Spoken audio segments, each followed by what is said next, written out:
Dawn Hitchens is the pastor of a Lutheran parish in Ontario, Canada, north of Toronto. I suspect it's pretty cold there today. She finds our gospel of Peter's mother-in-law easy to relate to. Pastor Dawn tells a story about when she was 17 years old and had a fever. She also had tickets to an Elton John concert and really, really wanted to go. Even though Dawn had a raging fever and could barely breathe, she somehow got herself out of bed. And I quote, "It was as if I had been blessed with a miracle, as if the power of Elton John's name cured me. I was able to follow that yellow brick road all the way to the Coliseum, where my friends and I were hopping and bopping to the Crocodile Rock."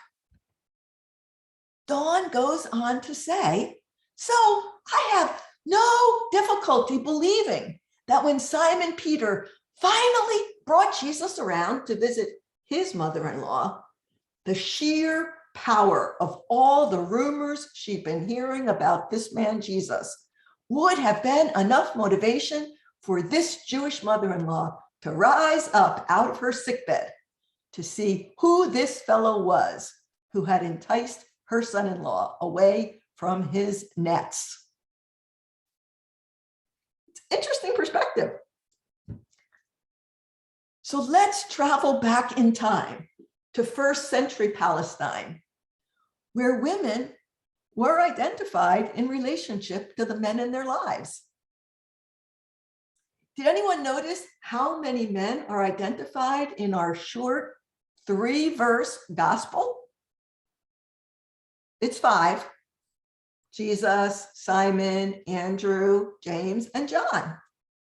And yet, we don't even know the names of Simon Peter's wife or mother-in-law.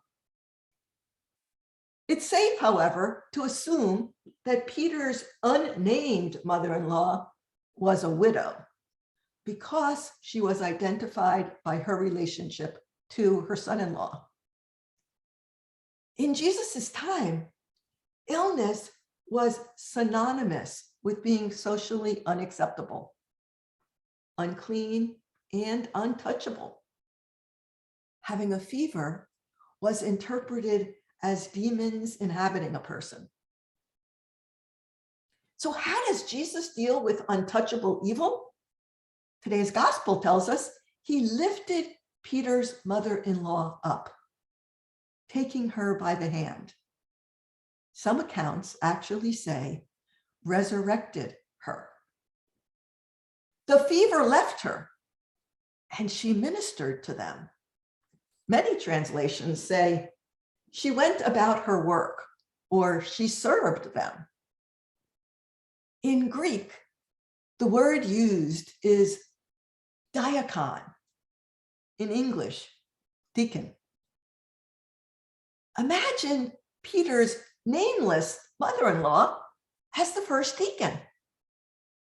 A demon-possessed woman, no less, who was transformed by Jesus's presence and touch and is now able to minister.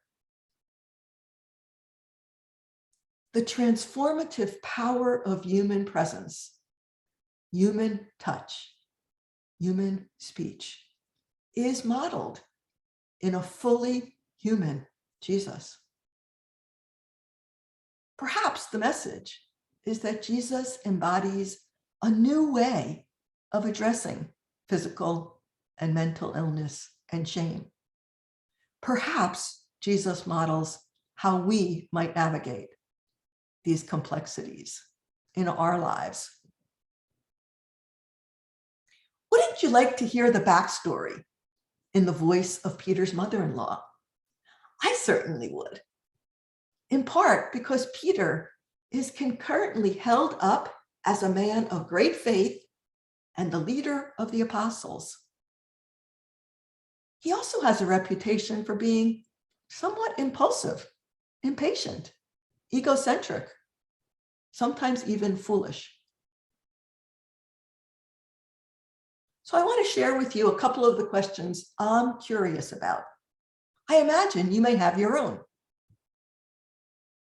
How would Peter's mother-in-law describe what happened when she was healed? Was her service as a deacon limited to the family compound, or did it extend to and beyond the village? Was food preparation and instruction and hospitality among her responsibilities? Once healed, was she truly reconciled within the larger community? Did she lead the women's group in the village? Was she among the women who traveled with Jesus and the disciples? Was Peter accepting or resentful of this change in his mother-in-law's status? What impact did being healed have on the household? Was the atmosphere one of tension or of peace? Did everyone accept her as a deacon? Although we can speculate freely, we will never know what really changed for Peter's mother-in-law. As I was researching this homily and reflecting on my understanding of how Jesus heals, I flashed back to the experiments of Masaru Emoto, the Japanese physicist who wrote The Hidden Messages in Water. I think his experiments dated back to the early 2000s. Does anyone remember him? His research visually showed the structure of water when frozen. Using high-speed photography, Emoto demonstrated that human energy, thoughts, words, and music affect the molecular structure of water. I pulled up a YouTube presentation and saw clear images that capture the side-by-side impact of water crystals exposed to destructive thoughts and words and music, right next to water crystals exposed to loving, appreciative thoughts, words, and music. My friends, a picture really is worth 1,000 words. If human intentionality can so powerfully impact water, imagine what would be possible if we consciously invited the Spirit into our energy, our thoughts, and our words. My friends, perhaps the power to heal is ours. Healing doesn't happen in a vacuum. Many of us have prayed for miracles, and many of us have benefited from medical interventions and devices and prescription medications and vaccinations. Many of us have discovered walking and hiking, exercise, meditation, body work, and holistic practices like Tai Chi Cha that ground and energize us while reconnecting us with our bodies. And many of us live with chronic conditions. The choices that we make influence the quality of our lives. Yesterday, Thich Nhat Hanh, the Buddhist Vietnamese monk whose life really was synonymous with nonviolence, died at the age of 95. Tom Fox, in an article in the National Catholic Reporter, wrote, quote, "Nhat Hanh's mindfulness taught that one generates energy when bringing the mind back to the body, getting in touch with the present moment. It requires breath awareness, and focusing on what's going on around you. Through this focusing, and by slowing down one state of mind, awareness is deepened and healing takes place. End quote. Healing presence. Thich Nhat Hanh knew it. Jesus knew it.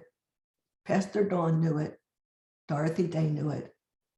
And Masaru Emoto knew it. Do we? May each of us recognize we are both healers and lovers. God bless you all.